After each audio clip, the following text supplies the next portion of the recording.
Bonjour à toi et bienvenue sur le podcast Fréquence E et en particulier dans l'émission La Voix des accompagnantes. J'espère que tu vas bien. On se retrouve aujourd'hui pour le 3e entretien de notre série et aujourd'hui je vais te présenter Doris Allard.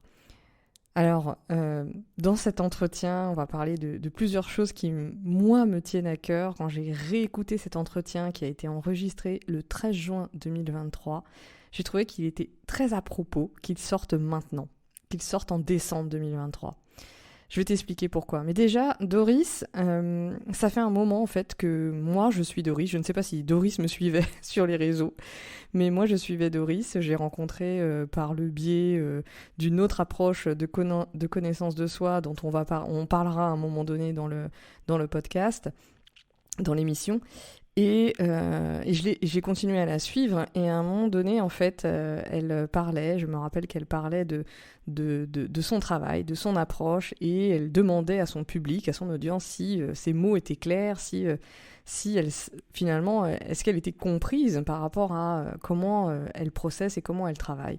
Et donc moi ça m'a donné envie à ce moment-là en fait, j'étais en train de sélectionner, de choisir, de repérer les personnes que j'avais envie de recevoir dans cette émission et je me suis dit pourquoi pas. Et comme on a eu l'occasion de faire une séance ensemble, j'ai été accompagnée dans une de ces séances à un moment donné dans l'année, eh bien je me suis dit j'ai vu moi en fait, il y avait entre ces écrits que j'aimais beaucoup et que j'aime toujours et la séance que j'ai faite avec elle, pour moi il y avait quelque chose de très clair dans sa manière de travailler et donc j'avais envie d'explorer cela avec vous aussi, lui donner la parole et que vous puissiez profiter de ses propos. Et vous verrez à quel point ses propos sont clairs. On va explorer justement la notion de coach, la notion de guérisseuse, de thérapeute et la notion de formatrice. Ces 3 postures que Doris va nous expliquer comment c'est venu à elle et comment elle les incarne aussi et quel est le lien finalement entre ces 3 postures-là. Donc vous verrez que moi en tout cas ce que j'ai apprécié c'est vraiment cette clarté dans le processus et je trouve que c'est encore une autre manière de parler de nos activités, de nos métiers d'accompagnant. Alors Doris, donc dorisallard.com, vous pourrez retrouver son activité et sinon elle est présente sur YouTube et sur Facebook. Elle a un parcours initial d'ingénieur, de chef de projet, elle a bossé à la Défense et elle fait une première reconversion de paysagiste jardinière avant que le coaching et elle ne se rencontrent. Donc je trouve que c'est déjà un processus en soi que de vous annoncer ça. Moi en tout cas je sais que ça m'a surprise et que je trouvais ça vraiment intéressant de passer par une première reconversion avant de rencontrer une autre approche et puis ensuite de processer ça au fur et à mesure jusqu'à aujourd'hui où je sais que Doris est en train de préparer aussi de nouvelles choses. Donc les mots, je reviens à ce que je disais au tout départ, pourquoi je trouve que cet entretien sort au bon moment. Déjà parce que on aborde la notion de paix à un moment donné. Moi, c'est vraiment une notion qui est fondamentale pour moi dans le métier que je fais aussi, donc d'accompagner les individus et les collectifs. Et donc, dans le contexte dans lequel on vit, le fait d'en reparler entre nous, je trouve ça très précieux. Et puis, il y a les notions de souveraineté, d'autonomie, d'intégrité, qui, moi, me parlent à fond. Et elle a une phrase de Doris, elle dit « C'est en reprenant sa souveraineté qu'on fait changer sa réalité ». Et on en a parlé sur le plan à la fois individuel et collectif. Et ces mots me parlent beaucoup de l'énergie 2024.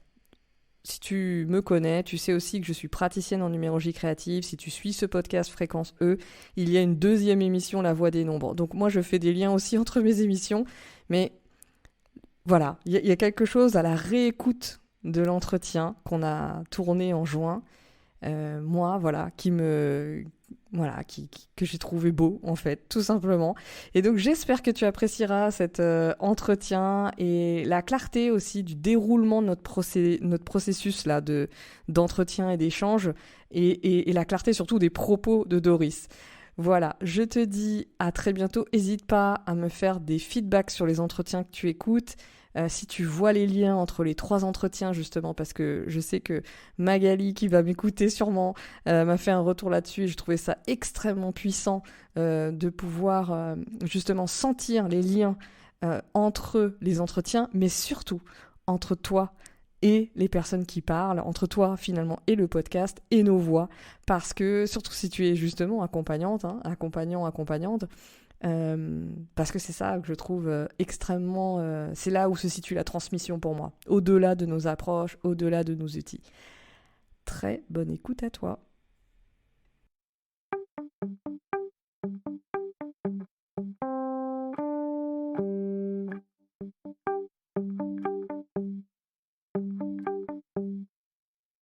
Bonjour Doris, merci à toi d'être avec nous sur ce podcast La Voix des accompagnantes. Et Salut Estelle. merci d'avoir accepté cette invitation pour parler de toi, de ton parcours et de ton activité, mais aussi de ton approche et comment tu vis l'accompagnement. Euh, alors peut-être avant de rentrer dans l'interview, est-ce que je te laisse te présenter pour nous dire comment toi tu te présentes et puis aussi d'où tu parles, enfin au niveau géographique. Voilà, les auditeurs, auditrices qui nous écoutent aiment bien savoir où sont les gens sur la planète et donc c'est toujours sympa. Voilà, je te laisse la parole. Ok, bah écoute, moi je suis coach et formatrice, en tout cas c'est les deux mots principaux que j'utilise pour me définir et pour que les gens arrivent à peu près à me placer dans ce que je fais. Et géographiquement parlant, j'habite à la campagne, donc un petit peu perdue en France, mais je suis dans le Cher en fait. Je suis, on va dire, grossièrement à 200 kilomètres au sud de Paris, dans la campagne et dans la campagne sancerroise. En général, souvent les gens connaissent Sancerre, mais entre le connaître de nom et savoir le placer sur une carte, il y a un petit écart. Mais voilà, moi je me situe, j'habite dans ce petit coin de verdure en fait, du J'étais Cher. une fois à Sancerre, donc je m'en rappelle, et j'ai constaté que c'était pas très loin de Paris, effectivement, alors que je Bah pensais ouais. que c'était beaucoup plus loin.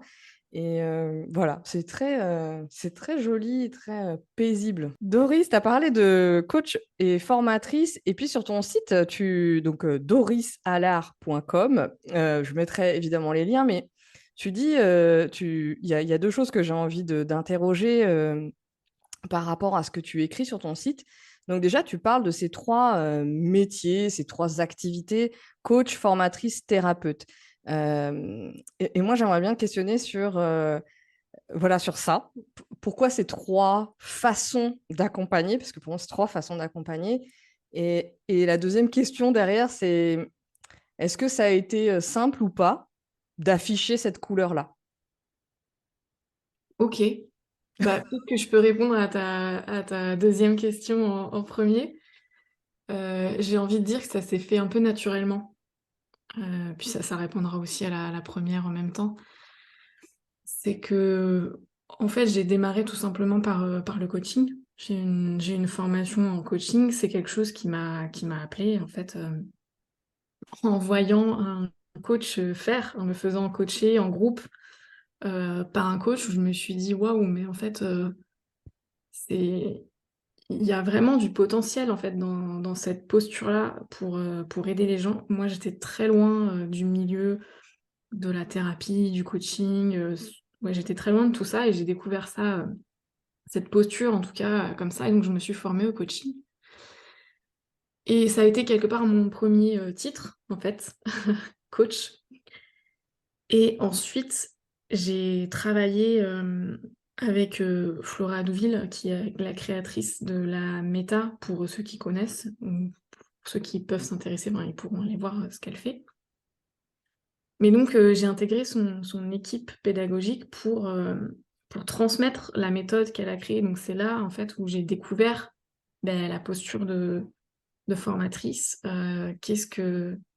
Comment on transmet un savoir, aussi une posture, une méthode en général. Enfin, c'est quoi la pédagogie en fait? Comment on transmet des choses sans, sans faire juste de la transmission théorique toute bête, quoi. Comment vraiment on transmet ce qu'on arrive à faire intuitivement, comment on permet aux gens de s'approprier quelque chose, mais du coup que ça passe par leur propre fonctionnement en fait. Donc c'est comme ça que j'ai rajouté quelque part ma casquette de formatrice à celle de coach. Et celle de thérapeute, bah là, ça fait pas très longtemps que je l'ai ajoutée aux 2 autres, mais là, c'est vraiment en accompagnant mes clientes. Donc là, vraiment dans un cadre de coaching, que j'ai découvert que je faisais pas que du coaching justement et que j'avais un aspect, guérisseur, en moi. Et donc, bah, que quelque part, il y avait aussi besoin de nommer ça. Et le mot le plus compréhensible par les gens, ben, c'est thérapeute. Donc j'ai rajouté ce troisième mot. Donc en fait, ce que je fais, c'est un mélange de ça, de coaching dans la posture, dans l'utilisation du questionnement aussi pour accompagner les gens. De formatrice aussi, parce que j'ai à cœur de transmettre ce que moi je comprends du fonctionnement humain pour que les gens ils puissent s'autonomiser en fait dans la reprise de pouvoir sur leur fonctionnement automatique. Donc, peut-être que ça on pourra en revenir, enfin on pourra revenir dessus après, mais voilà, j'ai à cœur de ça parce que si les gens s'autonomisent pas, on va jamais s'en sortir pour avancer en tant qu'humanité, quoi. Donc j'ai à cœur de transmettre ça, donc voilà pour la posture de formatrice et de thérapeute, heu, parce que j'aide les gens en fait à guérir, des blessures, des mémoires, justement ces choses qui créent des réactions automatiques, par protection, et ça je le fais de manière assez intuitive. J'ai découvert ça il y a pas très longtemps en fait, que je peux mettre vraiment des mots dessus. Donc voilà pour ces 3 mots. Redis-moi si Mmh. ça a répondu à tes questions. Ouais, je trouve ça super, intéressant par rapport au processus, quoi. Ça me parle vraiment de processus d'expérimentation, de découverte et tu vois? Et les mots, ils viennent après, quoi. Il y a vraiment quelque Mmh. chose, voilà, quand tu l'expliques, c'est super clair, en fait et tu te découvres en faisant et tu mets les mots après alors que, tu vois, on peut avoir ce côté, tu sais, quand on cherche ce qu'on veut faire, par exemple et de dire: «Moi, je veux être ça». Et on sait même pas encore ce que c'est et là, quand tu m'en parles, j'ai un autre, c'est un autre processus qui se passe et je trouve intéressant.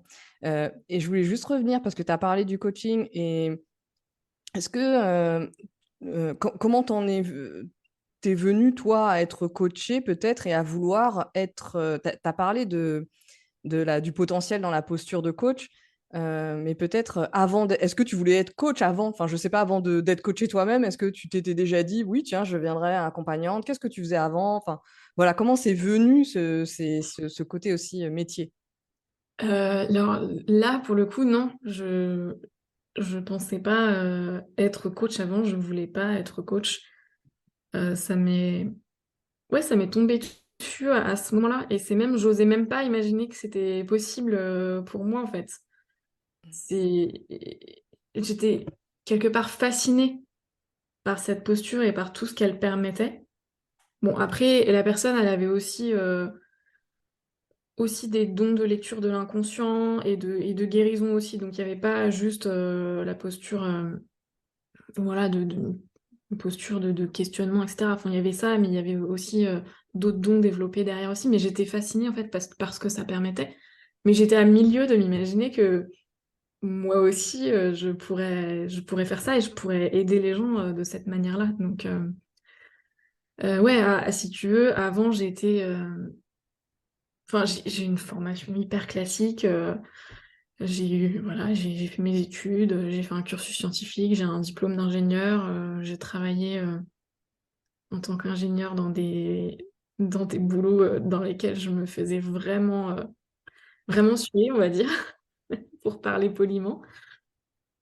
Tu dans quel, Et milieu technique? Enfin, je heu, ouais, j'ai travaillé pour des grosses boîtes, mais en tant que prestataire dans la gestion de projet, en fait. Et voilà, c'était juste la suite logique de mes études, qui était la suite logique de mes capacités, entre guillemets, à l'école. Bon, bah voilà, comme j'y arrivais bien, on m'a dit, bon, bah ça serait bien que tu fasses ça. Hop, après, ça serait bien que tu fasses ça. Ok, je sais au fond de moi que j'ai pas spécialement envie de faire ça, mais je sais pas ce que je veux, donc on va faire ça en attendant. Mais par contre, au bout de 6 mois en tant qu'ingénieur, ouais, je me suis dit non, mais là, il va falloir que je trouve une solution. Je vais pas pouvoir survivre longtemps dans un bureau toute la journée. En plus, je bossais à la Défense. C'est assez particulier comme énergie, comme environnement. Et donc, je me suis reconvertie une première fois en tant que jardinier paysagiste. En fait, j'ai fait une première reconversion. J'avais besoin de me rapprocher de la nature, en fait. Bon, j'ai compris plus tard que c'était aussi de ma nature que j'avais besoin de me rapprocher, mais pas que, en fait, aussi vraiment de la nature, parce que j'aime beaucoup, ça me fascine, les plantes, le milieu végétal. Donc voilà, tu vois, c'était un peu ça mon bagage, comment on dit, professionnel. Et ensuite, je suis devenue maman, après ça. Et c'est là où, avec mon mari et mon fils qui était tout petit à l'époque, on est venu dans la région dans laquelle on est, en fait. Et donc, ça a créé comme une forme de nouveau départ. Qu'est-ce qu'on fait ici? Quel sens on donne, quelle orientation on donne à notre vie, etc. Donc, je me suis un peu cherchée, on va dire, ouais, 2, 3 ans. J'ai fait des petits jobs. Je travaillais dans une biocoop, j'ai fait de la vente à domicile. J'ai quand même, là-dedans, il y a une sensibilité, tu vois, pour le bio, pour l'écologie, mais au sens respect de la nature. Et enfin, bon, le terme est un peu dévié aussi, mais voilà, pour une aspiration pour le respect du vivant, etc. Donc c'était un peu ce qui guidait mes choix. Et c'est à ce moment-là que j'ai découvert la méta. Et c'est dans le cadre de la méta que j'ai découvert le coaching. Donc, Hmm. on en arrive au cœur du sujet. C'est comme ça que j'y suis arrivée, mais je ne m'imaginais pas du tout à ce moment-là, que j'allais devenir coach, accompagnante, formatrice, tout ça. Et est-ce que tu peux nous dire, parce que comme tu parles de la méta, effectivement, peut-être tout le monde ne connaît pas, et donc voilà, est-ce que tu peux nous dire quelques mots sur cette approche dans laquelle toi, tu as plongé et dans laquelle tu as pratiqué, et ensuite, tu as travaillé aux côtés de la personne qui a créé l'approche Flora Douville, et donc voilà, tu as une connaissance de cette approche et à quoi elle peut aussi servir, et peut-être que ça intéressera aussi des personnes qui nous écoutent. Oui, bien sûr. Donc la méta, c'est un outil, c'est une méthode qui fait le lien entre le corps, la personnalité et le vêtement. Et donc, comme ça peut paraître surprenant ou peut-être un peu superflu. Enfin, on s'attend pas en fait à de telles possibilités en partant juste d'un vêtement avec ses couleurs, ses matières, ses formes. Et, et donc, c'est-à-dire que le corps, il porte des énergies à plusieurs niveaux différents. Et en fait, en trouvant exactement les bonnes couleurs, les bonnes matières et les bonnes formes de vêtements, ça nous donne des informations très précises en fait sur notre personnalité.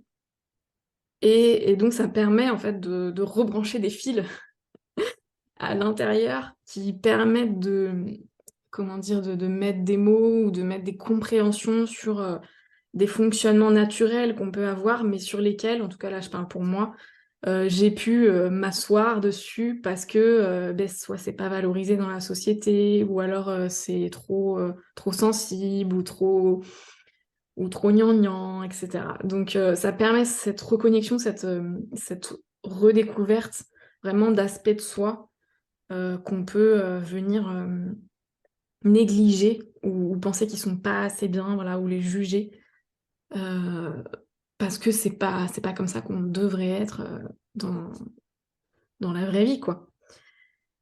Et comment dire, le gros point fort pour moi de cette méthode, c'est qu'en fait, ça passe par le corps. C'est que c'est le corps ça permet de chanter le mental, en fait. Parce que forcément, quand on fait des découvertes sur soi, le mental, il peut vite se les approprier et venir les minimiser ou carrément les détourner. Et donc là, comme ça passe par le corps, le mental, il peut plus dire grand-chose. Donc c'est ça qui m'a vraiment plu dans cette méthode et qui m'a permis ouais, de redécouvrir des aspects de moi qui étaient tellement collés à moi, qui me paraissaient tellement évidents que j'en voyais pas les forces, j'en voyais pas les atouts. Et en même temps, je pouvais les juger. Donc voilà, ça permet de Hmm. laisser pleinement la place à qui on est, quoi. Hmm.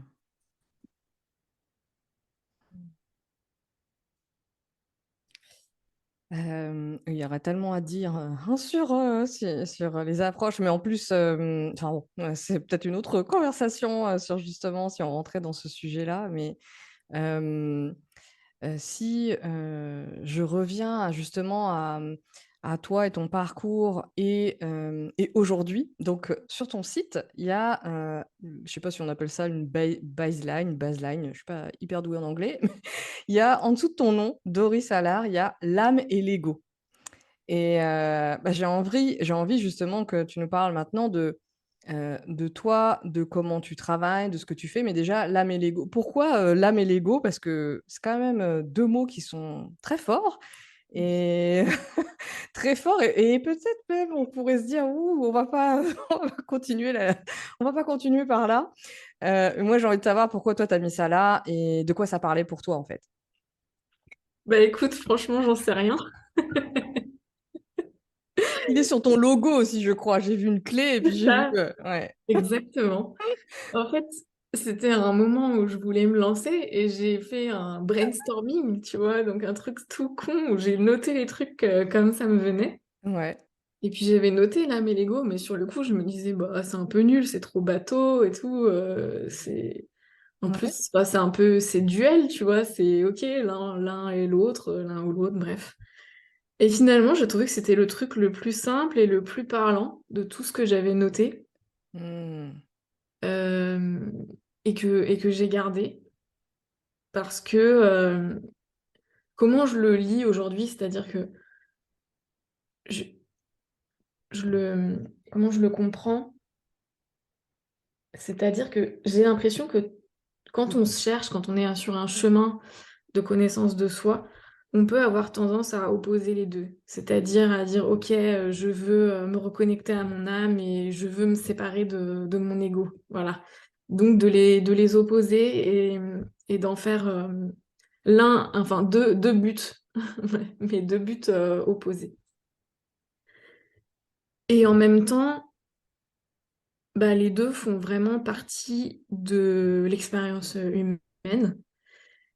Et pour moi, je trouve que même si j'avais pas cette conscience-là au début, les deux, ils parlent bien de mon travail aujourd'hui parce que c'est ça que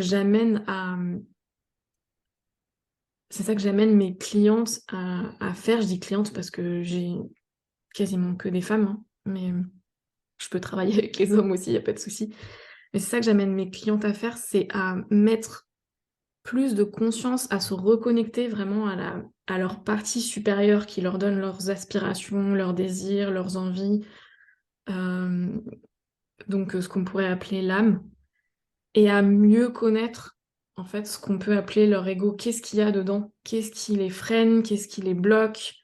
Qu'est-ce qui les a blessés? Qu'est-ce qui à connaître ça et en faire finalement que ce soit plus un frein, justement, mais que, ok, ça fait partie de moi, ça fait partie de mon chemin, de mon évolution, et puis on l'intègre pleinement à qui on est, à ce qu'on vit, quoi. Justement, sur ton site, il y a des mots, tu parles de mots-clés. par rapport à ton travail. Est-ce que le mot réunification là, il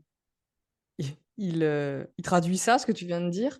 Ouais, c'est vrai, j'aurais pas pensé, là comme ça, mais je parle souvent de réunification de l'être parce que, quand j'utilise ce terme en général, c'est parce qu'on a des parties de nous dont on est coupé, notre être, il est fragmenté parce qu'on a des comment dire? On peut avoir des grosses blessures qui ont coupé des parties de nous et par protection, on n'y a plus vraiment accès, jusqu'à ce qu'on justement, on aille les chercher entre guillemets, hein, mais et qu'on les regarde, qu'on puisse les réintégrer, les guérir et cetera.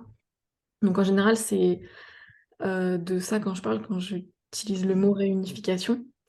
Mais oui, finalement, c'est parce que de toute façon, ces parties-là, pour simplifier, elles sont dans l'ego, tant que l'ego est quelque chose de blessé. Donc réunifier ça pour, se mettre plus en phase et au service, enfin au service, se mettre plus en phase avec son âme en tout cas et œuvrer au quotidien, comme ça, oui, oui, carrément. Mmh.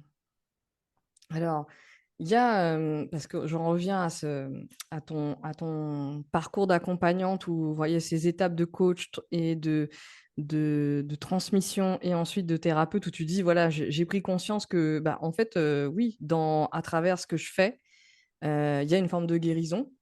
Et tu parles aussi tu parles beaucoup enfin, ton sujet, tu dis: «Ta spécialité, c'est d'éclairer les parts d'ombre», et il y a une phrase ou une citation que tu as mise: «Il arrive à un moment sur notre chemin d'évolution où la vie nous invite à aller à la rencontre de nos parts d'ombre». Est-ce que tu peux expliquer c'est quand que ça se passe? Quand tu dis: «Il arrive à un moment», et puis, et aussi, de quoi on parle quand on parle des parts d'ombre? Parce que c'est vrai que comme du coup l'ombre, c'est déjà un peu nébuleux et du coup de quoi on parle quand on parle de ça? Ouais, ouais, ouais, il y a plein de choses derrière les parts d'ombre. Donc on pourrait en dire beaucoup. Mais j'ai envie de dire quand est-ce? Bah, c'est quand on est prêt. Ça dépend vraiment de chacun. Hem, Est-ce que tu as identifié justement chez les personnes qui venaient te voir, ce que ça voulait dire pour elles, être prêt, en fait? Je sais pas si ça se traduit dans des mots ou des phrases, des façons d'être, tu vois? ouais, bah, en fait, c'est ça qui est intéressant, c'est qu'il y a j'ai vraiment des clientes de tous les âges. Mmh. Il y en a qui sont plus jeunes que moi, il y en a qui sont plus âgés que moi et tu vois, il y en a qui sont à la retraite, en fait, il y en a vraiment de tous les âges. Donc c'est ça qui me fait dire que c'est vraiment quand, il y a pas d'âge pour, faire ce travail-là et c'est quand on est prêt et il arrive quand il arrive. Mmh. Et je dirais que en fait, c'est quand il y a une sorte d'envie de sortir de ce qu'on vit et dans lequel on se sent à l'étroit, on se sent étriqué, Mmh. on a envie que notre quotidien, change, en fait. Mais ça peut passer par des fois, ça va être, OK, le travail, des fois, ça va être, la la vie quotidienne, mais des fois, c'est même pas, perceptible dans des faits, réellement. C'est plus, OK, j'arrive à un moment dans ma vie où j'ai l'impression que si je fais rien, je baisse les bras, en fait. Je je m'abandonne quelque part. Enfin, il y a un moment où là, il faut que je fasse quelque chose, sinon, sinon qu'est-ce que je vais faire, quoi? Je me sens j'ai peur, en fait, de qu'est-ce qui va arriver si jamais, je fais rien maintenant? Ça peut être une sorte un peu de sensation, qui donne envie de pousser cette porte-là. Par contre, les personnes, elles savent pas, hein, qu'elles vont aller voir leur part d'ombre. C'est juste que voilà, il faut faire quelque chose, sinon la vie, elle devient trop souffrante. Même si c'est pas une grosse souffrance où on est en train de pleurer tous les jours, c'est pas ça, mais il y a une espèce de sentiment de: «Ah, je comprends pas la vie, je comprends pas le monde, qu'est-ce que je fais là? OK, pourquoi j'arrive pas à m'intégrer dans cette société?» Enfin voilà, c'est D'être plein à de d'être à côté un peu, d'être comme, ouais, voilà, se sentir à côté de sa vie ou de ses pompes ou du monde, ouais. Mmh. mmh, peut-être tu parlais de reconnexion par rapport à quand tu parlais de la méta tout à l'heure et de réunir les parts de soi, ça me parle de ça aussi. C'est-à-dire, quand on n'est pas connecté à soi-même, on a du mal à connecter aussi avec, les autres et son environnement. On est un petit peu, isolé peut-être même, ça parle peut-être aussi de ça, de Ouais, ouais. ce que tu décris là, ça me fait Qui penser à ça. Ce qui me vient, en fait, c'est que c'est comme si c'était une fin de on peut plus fonctionner en automatique. Mmh, Il y a quelque chose qui arrive vraiment à sa fin et il y a besoin de renaître, quoi. C'est comme une forme de renaissance, de se redécouvrir. mmh, Mais pour ça, c'est pour ça qu'il faut aller voir ses pardons, parce que c'est nos pardons qui nous font fonctionner en automatique. C'est mmh, le mmh. c'est le petit truc, Ah et du coup, quand tu disais, ouais, les personnes, elles savent pas qu'elles vont aller enfin que c'est oui, on se lève pas en disant: «Ah, je vais aller travailler mes parts d'ombre». mmh. Hem, qu'est-ce qui juste pour, peut-être, donner des exemples et éclairer, est-ce que tu as des, situations, sans dévoiler bien sûr trop de choses, mais de personnes qui arrivent et de cheminement que la personne elle peut faire, quand tu vas voir, telle ou telle part d'ombre justement, qu'est-ce que ça peut être? À quoi ça ressemble en fait? Bah, oui, c'est du coup, ça va répondre à peut-être ta deuxième question à laquelle j'ai pas trop développé. Heu, il y a plusieurs choses, mais souvent le gros du enfin, le dur, tu vois? Le dur, c'est des parts d'enfants blessés et très souvent, en fait, c'est lié aux parents, en fait. C'est de enfants qui ne s'est pas senti suffisamment, aimé ou aimé comme il aurait eu besoin d'être aimé. Souvent, en fait, c'est ça qui génère derrière des protections, des limitations, des comportements, automatiques. Enfin, voilà, j'utilise ce terme, mais je peux comprendre que c'est difficile d'imaginer ce qu'il y a derrière ça. Mais voilà, souvent, voilà, le dur, c'est ça, en fait. C'est on peut imaginer, c'est comme si à l'intérieur de nous, en fait, on se balade et on le voit pas, mais on se balade avec, un petit enfant de 2, 4, 6 ans qui est toujours en train de pleurer de ce qui s'est passé il y a X années, en fait, et qui est toujours et en plus, ça fait du coup, des lustres qu'il est dans cet état-là. Donc il y a un moment où même si, le la la temporalité, enfin le temps c'est relatif, hein, mais voilà, ça c'est un exemple assez parlant de ce qu'on peut trouver, dans mes dans le cheminement, en tout cas, dans mes accompagnements. Mmh. Qu'est-ce qui, alors peut-être, pour continuer à illustrer, comment toi t'accompagnes aujourd'hui? C'est-à-dire que tu proposes, des accompagnements sur plusieurs séances, à l'unité? Comment tu travailles en fait avec les personnes, du coup? Alors, c'est un peu en train de Oui, se réorganiser en ce moment, ouais. mais c'est toujours possible de prendre en fait une seule séance avec moi parce que souvent en une seule séance, on peut déjà débloquer des choses. Après ça, bah, on débloque des choses, mais on a quand même un bon bagage de choses à débloquer en général, donc voilà, une séance, ça suffit pas. Hem Et j'ai aussi là, j'ai terminé, un programme où j'avais, plusieurs personnes en fait, dedans et donc il y avait à la fois des séances en individuel pour aller regarder des sujets un peu personnels et profonds et des coachings de groupe pendant 5 ça a duré 5 mois pour se servir de la dynamique de groupe et puis des effets miroirs qu'il peut y avoir entre les unes et les autres. Comme ça permet aussi de faire plus de travail sans en avoir l'air. Donc voilà, c'est un exemple de ce que je peux faire. Mais c'est aussi là, en ce moment, je suis en train de travailler sur il existe déjà, hein, sur un programme en ligne pour vraiment mettre l'accent sur l'aspect autonomisation et ok, comprendre comment je fonctionne en tant qu'humain, ok, comment fonctionne, enfin pourquoi j'ai des blocages, qu'est-ce que je dois aller regarder quand je me sens bloquée, qu'est-ce qui est à la, enfin qu'est-ce qui dans mon être me freine en fait. Et, et donc c'est quelque part c'est ça que j'ai envie aujourd'hui de mettre plus en avant pour accompagner les gens aussi dans cette démarche d'autonomisation là. Donc c'est pour Hmm. ça que je te disais qu'en ce moment ça se réorganise parce qu'il y a, voilà, il y a des nouvelles choses qui Hmm. s'ajoutent, dont ça. Justement, tu parles il y a un sujet que j'ai envie d'aller voir avec toi après cette question. Alors, tu vois, si j'ai beaucoup de questions et bref, elles se juxtaposent dans mon esprit.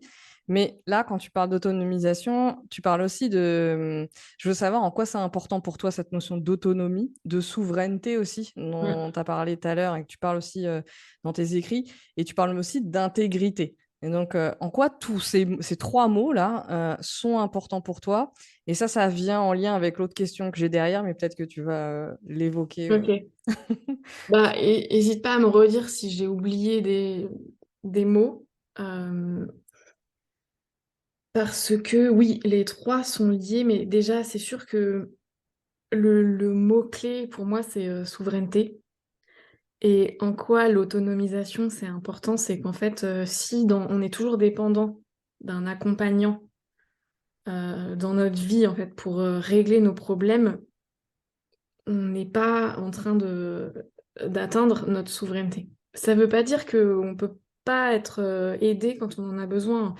On est des humains, on fonctionne ensemble, on co-crée, voilà, c'est ça qui est génial. Mais c'est très subtil, la nuance de toujours remettre son pouvoir à l'extérieur ou toujours penser qu'on a besoin d'être aidé pour s'en sortir. Euh, voilà, en fait, c'est cette posture de souveraineté que j'ai envie de transmettre. Donc, c'est avant tout une posture. Donc, c'est sûr que quand dans la posture, on se rend compte que seul, on ne peut pas y arriver, et ben, on décide d'aller se faire aider ou de faire autre chose. Mais du coup, ça vient de la posture, ça vient d'un endroit juste à l'intérieur et pas d'un endroit qui pense qu'il a absolument besoin de l'autre parce qu'il est vraiment limité et qu'il ne pourra jamais s'en sortir tout seul. Donc c'est cette nuance-là, en fait, qui pour moi est importante. Donc, je ne sais pas si ça répond à ta question sur la souveraineté, mais c'est une posture qui se construit. Enfin voilà, ça s'entraîne en fait. Et ça s'entraîne au fur et à mesure qu'on s'autonomise dans l'observation de soi, de ce qui nous compose, des énergies, des différentes composantes en fait de notre personnalité. Voilà, c'est quelque chose qui se construit la souveraineté et c'est lié à l'intégrité pour moi parce que, alors là, on va peut-être rentrer dans des choses un peu plus techniques, mais je vais essayer quand même de rester que ça soit abordable. C'est que en fait, euh, je, je vois l'humain, bon, comment dire, l'humain, on a notre corps physique, mais on a aussi plusieurs corps subtils. Donc, c'est des corps qui ne sont pas dans la matière, enfin, qui ne sont pas faits de matière. Donc, on peut dire qu'ils sont faits d'énergie pour simplifier la chose. Et en fait, nos blessures, elles sont quelque part dans nos corps subtils. Et comme c'est des parties de nous qui sont blessées, c'est comme si c'était des portes ouvertes euh, vers la possibilité que l'extérieur rentre dans notre être. Et donc c'est ça que j'appelle intégrité. Et pour moi, c'est ça qui est important de reconstruire, de rebâtir son intégrité. Et c'est lié avec tout ce qu'on a dit avant. Je vais du coup en redire quelques mots, mais c'est en faisant ce travail de vraiment d'observation de soi, de ses réactions automatiques, qu'on arrive à identifier nos parties blessées. Euh, et donc, en les réintégrant, en faisant ce travail de réunification, donc en allant guérir ce qui a besoin de guérir, et ben c'est comme si ça rebouche le trou, en fait. Et on ne peut plus être attaqué de l'extérieur. Hmm. Donc c'est pour ça que quand on comprend pas ce qui nous arrive dans la vie, bah, c'est juste que en général, c'est des signaux parce qu'on a plein de trous. Quand il y a plein de merde qui nous arrive ou que bah, c'est juste que c'est des signaux. La vie nous envoie. Mais regarde, t'as un trou là, t'as un trou là, t'as un trou là. Donc oui, t'es jamais en fait pleinement toi-même. Tu peux pas être maître de toi-même. Tu peux pas être maître de tes pensées. Tu peux pas être maître de tes réactions, de tes émotions. Parce que tes corps sont pleins de trous. Et donc, tout et n'importe quoi peut rentrer à l'intérieur. Donc, c'est pour ça que ce travail de retrouver son intégrité, bah, ça se fait dans le temps. Et c'est pour ça que j'ai besoin, en fait, moi, de transmettre aux gens à s'autonomiser là-dedans pour qu'ils puissent refaire enfin, voilà, faire ce travail-là. Inverser la tendance, en fait. Je parle souvent Hmm. en général, c'est que soit on vit en c'est comme si en augmentant ses trous ou ses blessures, jusqu'au moment où on se rend compte que c'est plus possible, on peut plus vivre comme ça, et il faut faire la dynamique inverse, la dynamique de guérison pour tout reboucher, et c'est comme ça qu'on redevient, enfin qu'on devient, parce qu'en général, sur Terre, dans cette incarnation-là, en tout cas, on l'a jamais vraiment été, mais qu'on devient vraiment souverain de son être, maître de soi-même, qu'on n'a plus 10 000 pensées dans la journée, qu'on n'a plus des émotions qui tournent en boucle et qu'on n'arrive pas à maîtriser, etc. Hmm. Voilà. Ouais. Dis-moi si ça répond à tes questions. Si, si, ça me parle de plein, ça me parle de plein, ça me parle de unité, enfin, ça me parle de solidité aussi, de solidité. De là, j'avais l'image d'une passoire, et je me dis, oui, à un moment donné, oui, c'est vrai que si on a plein de trous dans le corps, on n'a même plus de quoi stocker de l'énergie pour soi, même quand on mange. Tu vois, si je pense à quelque chose de très pragmatique, mais de se dire, bah ouais, mais si je me vide de partout, je ne conserve pas les minéraux, enfin bref, il n'y a rien qui tient quelque Ouais. part à un moment donné, quoi. Donc, ça me parle de choses très comme ça. Et puis, ça me parle aussi de sécurité, de mes sécurités, comme cette expression de sécurité intérieure. Et ça me parle aussi de responsabilité. Là.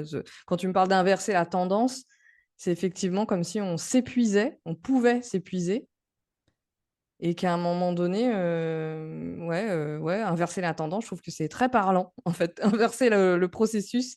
Et du coup, ça passe par déjà comprendre ça, enfin, comprendre comment on fonctionne. Et ça, je pense que c'est c'est un peu la base. Et c'est pas, c'est un peu la base. Et je pense qu'il y a beaucoup de personnes, voilà, justement, je sais pas si on peut dire ça, la mission est d'aider les autres à comprendre comment on fonctionne, en fait. Avec quel que soit le langage, parce qu'il y a plein de langages aussi autour de ça. Donc, ouais, je sais pas, je trouve que c'est clair. Et moi, ce que je voulais savoir, c'est, euh, parce que il y a aussi cette notion, là, on parle des personnes, des individus qui viennent. Et il y a aussi cette notion, tu parles dans ta présentation, voilà, de la période que l'on vit, la période de l'évolution de l'humanité. Et ça, je trouve que c'est très intéressant aussi de toujours relier au collectif et à nous dans le collectif, et etc. Et quelle place on prend, en fait. En quoi, pour toi, en fait, c'est important que chacune d'entre nous mais justement, fasse ce job d'autonomisation et aussi de réintégrer, sa souveraineté ou en tous les cas, de prendre conscience de ça, en fait, même ce mot qui est pas forcément utilisé par les individus. Ouais. Ouais, ouais. Ah, il y aurait plein de manières différentes de répondre à ta question, qui est très très intéressante. Et ok, je vais prendre un fil et on va voir où ça va nous mener.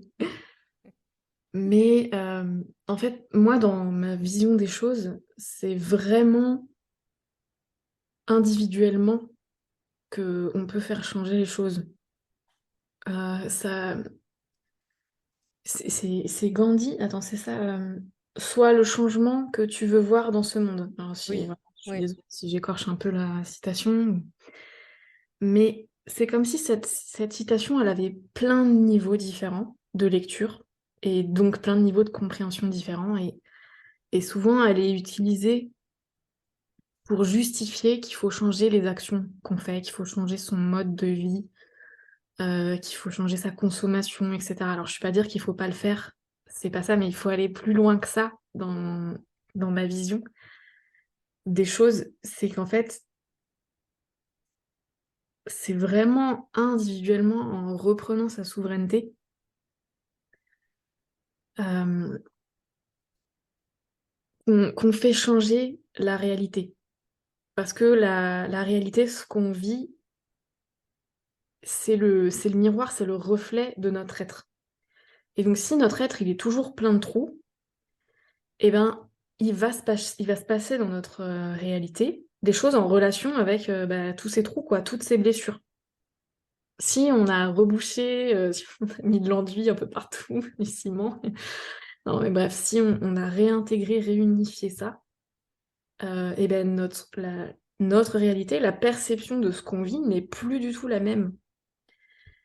Et donc pour moi, il y a comme un c'est comme si ce qu'on vit aujourd'hui collectivement, c'est le résultat, c'est la somme des des êtres, des individus. Je sais pas si c'est clair, hein, quand je dis ça, mais en gros, c'est que on court à la destruction parce que, individuellement, la majorité des humains, hem, est, n'est pas réunifiée, en fait, est pleine de blessures et donc ça manifeste collectivement, ce qui est à l'intérieur de chacun des humains.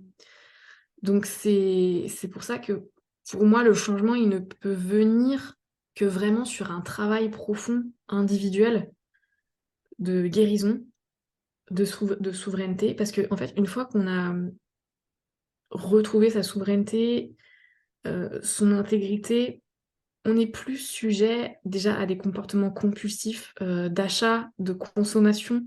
En fait, on n'a pas du tout le même rapport à la société, à la vie, et donc les choses vont changer d'elles-mêmes, en fait, découler d'elles-mêmes. Et surtout, on ne va pas remettre notre pouvoir à l'extérieur, on va pas le donner à des personnes dont on sait très bien qu'elles vont en faire n'importe quoi. On reprend vraiment sa responsabilité, c'est voilà ce que tu disais tout à l'heure, ça te faisait penser à la responsabilité. On reprend sa responsabilité et même d'humain, mais du coup de citoyen. Et donc, on ne fait plus, enfin voilà, ça devient impensable de donner son pouvoir à des gens qui vont en faire n'importe quoi.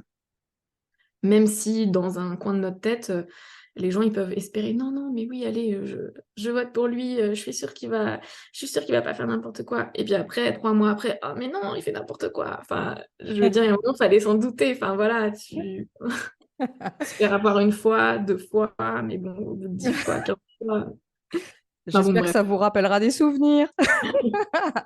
Oui, vaste bah, oui, je vois très bien et je pense que les personnes qui nous écoutent voient très bien aussi de quoi on est en train de parler. Hem et alors, je reviens sur cette question. En quoi, toi, ce sujet-là, il te traverse ou il te touche, justement? Ouais, OK. Bah, en fait, quelque part, c'est tout simple. C'est que j'aspire à vivre, dans un monde, en paix, Mmh. heu, dans une, nature, magnifique et pas défigurée par les mauvaises habitudes, destructrices qu'a pris, la société. Hem, j'ai quelque chose à l'intérieur de moi qui sait, en fait, que c'est possible, et c'est ça aussi que je te disais au début de l'interview, que j'ai comme si j'avais toujours su ça, mais je m'étais assis dessus parce que, bah, dans notre société, quand on est trop, quand on pense que la paix, c'est possible et cetera, bah, on va te dire: «Bah, n'importe quoi, tu vu dans quel monde, tu rêves complètement, c'est pas possible», et donc c'est comme si on pouvait se désolidariser à l'intérieur. Il y a une partie de nous qui continue à rêver et à avoir tellement envie que c'est possible, mais il y en a une autre qui devient complètement, Mmh. pessimiste, ce qu'on appelle réaliste dans le mais non, c'est vraiment pessimiste. Oui. Oui. et qui pensent que c'est pas possible, on va pas y arriver, etc. Et donc, en faisant ça, on alimente euh, l'ambiance Oui. générale de mauvaise qualité sur Terre. Hmm. Alors que pouvoir vraiment Mhm. reconnecter à cette aspiration profonde que c'est possible, il faut juste le construire en fait. En fait, si chacun fait la paix à l'intérieur de lui-même, il y aura plus de problèmes, il y aura plus de questions. Alors oui, ça va prendre un peu de temps, on ne sait pas combien de temps, mais humain après humain, en fait, bah ça se fait quoi. Hmm. Donc ouais, voilà. Hmm. Ouais, ça me parle beaucoup d'une conversation que j'ai eue hier et de ce que tu as dit tout à l'heure sur quand tu as, parlé d'abandon, on s'abandonne, c'est comme si on pouvait s'abandonner soi-même. Hop, là, quand tu as dit on se désolidarise. Et donc, s'abandonner soi, c'est comme si on abandonnait aussi tout le reste. Donc, c'est intéressant aussi de le voir comme ça en lien avec la responsabilité Mm, pour ceux et celles qui se questionnent justement où mettre sa responsabilité. Je trouve que c'est intéressant parce que c'est comme si on passait plein de temps à la mettre partout ailleurs qu'à l'intérieur de nous parce qu'évidemment, aller voir les parts d'ombre, enfin tout ce qu'on a décrit là, ben oui, c'est pas forcément sur le papier, c'est pas forcément joyeux. Par contre, le chemin, je trouve il amène vers ça. Et tu vois, hier, je partageais une conversation avec quelqu'un qui on parlait des nuances et, et elle me disait justement, moi j'ai du mal à croire qu'on puisse arriver à un monde de nuances, enfin, et que toutes les nuances puissent exister, puisque j'ai l'impression que c'est tout noir ou tout blanc à chaque fois. Et je lui disais, mais en fait, moi aussi, ça me parle beaucoup quand tu parles de paix, parce que quand j'étais petite aussi, je disais ça, et en fait, je passais pour tu sais, le discours des Miss France. Moi, je me suis réconciliée avec le discours des Miss France quand elle disait, je veux vivre dans un monde en paix. Maintenant, je me dis, moi, j'ai une Miss France en moi, quoi, je m'en fous. mm, Et donc, en fait, ça me parle beaucoup, je m'en rappelais même plus, tu vois, du côté enfance où tu parles de ça, et puis on te rembarre le truc. mm, Et hier, je lui disais, mais en fait, moi, j'ai compris que c'est pas j'aspire à un monde de nuances et puis je reste assise en attendant que les nuances arrivent. C'est je suis la nuance, je vais incarner la nuance. Allez, go, j'y vais dans la nuance. Et en plus, je vois bien parce qu'il y a eu une conversation autour d'un sujet sur l'alcool. Donc, l'alcool en France, c'est tout un truc. Et donc, moi, j'amenais mon expérience et la nuance bah, autour de ce sujet-là. Et il y avait des personnes qui disaient non, mais l'alcool, c'est le patrimoine français, on va pas s'arrêter de boire. Enfin, alors que on n'était pas, la personne avec qui je conversais sur un réseau social, on n'était pas du tout sur ces sujets, on était sur notre expérience et ce qu'on était en train de vivre et de faire par rapport à ça, à ce produit, on va dire ça. Et bref, et voilà, je trouve intéressant cette notion de. Et là, ça me parle de ton mot là, de réunification, de paix, de reconnecter avec les parts de soi. Ça me parle de tout ça, en fait, du fait de dire et de l'enfance, tu as parlé de l'enfant aussi et du coup bah, si on honore ça, nos premières pulsions de vie ou je sais pas comment on peut les appeler, voilà, ce qui était là, en fait et nos élans et en fait, paf, il y a un truc qui se fait et tu remets plus, l'attente. On parlait des politiques, mais ça peut être tout un tas d'autres choses, hein, ça peut être des grandes causes, des associations qui vont, mm. voilà, et on met toute notre énergie là-dedans et on oublie complètement le job qu'on aurait à faire. Et donc, je sais pas, ça me parle de tout ça. Je trouve ça vraiment apaisant, tu vois. C'est le mot qui me vient là, ouais, avec cette conversation. Euh, Est-ce que tu as quelque chose à rajouter, Doris? Tu vois, on a passé plus de 40 minutes, là, 45 minutes ensemble à échanger. Et je pense qu'il y a beaucoup encore à dire. Et je trouve que c'est passionnant d'entendre aussi comment tu décris les choses, tes propres processus et aussi ce que toi, tu as envie de transmettre aux personnes qui viennent vers toi. Voilà. Est-ce que tu as quelque chose à ajouter? Tu as envie de compléter quelque chose, un propos Ouais, bah écoute, ça peut être intéressant parce qu'il y a quelque chose dont j'ai pas du tout parlé. Oui. Mais ce que tu viens de me dire sur la conversation et puis voilà que tu as eu avec une autre personne, ça me donne envie de rebondir dessus. C'est que tu m'as demandé tout à l'heure ce qu'il y avait dans les parts d'ombre. Et on a commencé à répondre à la question, mais il y a vraiment plein de choses dans les parts d'ombre. Et dont, en fait, il y a des choses qui ne nous appartiennent pas aussi. En fait, à l'intérieur dans notre être, il y a des choses qui sont mises par la société, par exemple, ou par l'extérieur d'une manière générale. Et que tant que c'est là, et ben, ça nous contrôle aussi, ça nous contrôle inconsciemment, sans qu'on s'en rende compte. Et si on prend l'exemple de l'alcool et du vin, ben, typiquement, en faire un sujet de débat alors que c'est avant tout un comportement personnel qui ne regarde absolument personne, en fait. Qu'on boive pas, qu'on boive un peu, qu'on boive beaucoup, je veux dire, c'est même pas un sujet de société, c'est avant tout un sujet individuel. Mais, eh ben, il y a par exemple ce sujet-là, et il y en a énormément d'autres, vient s'implanter chez les gens. Et voilà, on peut nommer ça des croyances, on peut nommer ça des conditionnements, on peut nommer ça des égrégores aussi. Mais c'est comme si il y avait comme des schémas tout faits à l'intérieur de nous qui nous font penser, agir ou dire des choses que, en fait, si on se pose 2 minutes et qu'on observe vraiment, on se dit, mais pourquoi je suis en train de dire ça, en fait? Est-ce que ça a vraiment du sens pour moi? Quand, qui parle à travers ma bouche, en fait, à ce moment-là? Donc, voilà, j'avais envie de rebondir là-dessus parce que ça permet aussi d'ouvrir la perspective, enfin, que dans les parts d'ombre, il y a nos propres blessures, évidemment, mais il y a aussi des choses qui ne nous appartiennent pas et qui nous limitent aussi énormément. Et, et donc, si on peut commencer à se rendre compte de ça, c'est déjà énorme en fait. Et à se défaire de ça petit à petit, on reprend vraiment en souveraineté Hmm, individuelle et du coup totalement. collective. Totalement, ouais, je suis Voilà. complètement d'accord.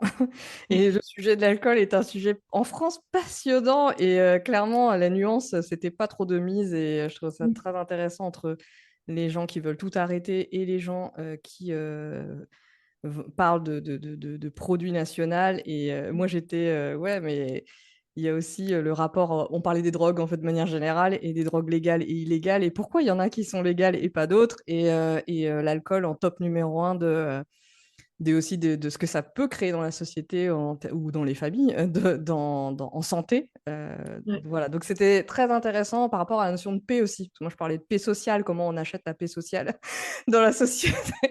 Et là ça commençait à piquer. Et quand tu dis, je ne sais pas qui parlait, c'est l'effet que ça me fait quand je recevais des... J'étais en conversation avec une personne et les gens arrivent que je ne connais pas. Et tu sais, ce tempérament arrivé que tu ne connais ni d'Ève ni d'Adam et tu sens que justement, c'est pas la personne qui parle, c'est vraiment, tu as l'impression que c'est des pubs. Enfin, je sais pas, c'est l'égrégore qui parle en fait, justement, et qui vient dire, hey, toi, qu'est-ce que tu viens attaquer ça? Et moi, je suis là, je fais, hey. Et tu vois, moi, je vois dans mon fonctionnement la censure qui arrive en disant, pourquoi je suis allée sur un débat comme ça, justement, j'aurais dû fermer ma bouche. Et en fait, aujourd'hui, je sens justement que bah non, je vais m'entraîner, tu parlais d'entraînement tout à l'heure, je vais m'entraîner grâce à ce sujet. Et cette personne qui partageait son expérience et sa décision de manière très concrète, très pragmatique, et je trouvais vraiment intéressante, je me disais, bah, moi, je vais partager mon expérience. Et si jamais il y a des personnes qui entrent, parce que j'étais sûre que ça allait se passer, je vais rester dans mon discours de nuance et je vais prendre le temps d'y aller dans cette nuance, parce que je sais aussi que le 0-1 ou le blanc-noir, là, c'est hyper facile, c'est plus économe, en fait, d'être dans cette attitude-là. Et, euh, et en fait, ça permet de dégager, en fait, tu vois. Et ça me parle des trous dont tu parlais aussi, parce que je Ouais, pense que les égrégores collectifs, ils s'installent aussi dans les trous. exactement. Et en fait, en gros, entre guillemets, c'est comme si ça nous polluait. Et du coup, on peut être pas bien, en fait, tout simplement, quoi. Force de fonctionner autrement qu'à partir de soi. Bah ouais, ils t'empêchent d'exprimer ta nuance. C'est ça. Ils viennent, c'est comme des anesthésiants hop, ils te font taire et puis du coup tu peux pas pleinement être dans ton individualité et dire ce que tu as à dire ou être qui t'as envie d'être, faire ce que tu as à faire. Hmm. Et ouais. Et ça passe par des humains lambda qui reprennent Hmm. voilà, ce discours automatique et ils ont même pas conscience que c'est même pas eux qui parlent ou Hmm. qui écrivent quoi quand ils écrivent ça. Hmm. Sujet voilà, pas passionnant aussi quand on commence à croiser aussi tous les sujets ensemble. Je trouve que ça donne une carte aussi, une lecture et une prise de hauteur en fait pour se resituer aussi Ouais. soi. Donc c'est passionnant. Bah, Euh, c'est ça, moi aussi, enfin, c'est ça qui me passionne en fait, c'est de voir en tant qu'humain, individu, collectif, comment on se situe, comment on fonctionne, qui il est. Enfin, ouais, c'est passionnant, comme tu dis. hmm. Où est-ce qu'on peut te retrouver, Doris, dans tes différents espaces? Quelles sont les portes, les accès les plus simples pour te joindre, travailler avec toi, se renseigner? Ouais, bah donc il y a mon site internet que tu nommé tout à l'heure. J'ai un compte Facebook aussi, Doris Allard. J'ai une chaîne YouTube, Doris Allard. J'ai une newsletter. Voilà, c'est peut-être la manière la plus simple de savoir un peu ce que je fais en ce moment parce que c'est là-dessus que je communique le plus facilement. Très bien. Voilà, j'ai aussi un compte Instagram, mais en ce moment, il est pas très, il est pas très actif. Peut-être que je le reprendrai un jour, mais bon. Mmh. Très bien. Est-ce que tu as un mot de la fin, Doris? On va clôturer, dans quelques instants. Bah, j'ai envie de te remercier pour cette conversation passionnante, en fait. Merci beaucoup pour ton invitation et pour ce que ça a permis de faire éclore pour les gens qui nous écouteront. Donc voilà, merci Estelle. Merci à toi pour, ton temps et le partage et puis, voilà, ce temps de mettre les mots sur, ce que l'on fait. Ça contribue à l'égrégore collectif des justement des accompagnantes, donc et de ce que l'on fabrique dans nos coulisses. Donc, voilà, je suis ravie de t'avoir reçue et puis, je vais mettre tous les liens dont tu as parlé pour effectivement continuer à te suivre et si des personnes ont envie de te poser des questions et aller plus loin en fait, dans la connaissance de ta démarche. Donc, voilà, je mettrai tous les liens en commentaire de cet épisode. Merci à tous et à toutes de nous avoir, écoutés et puis je vous dis à très bientôt.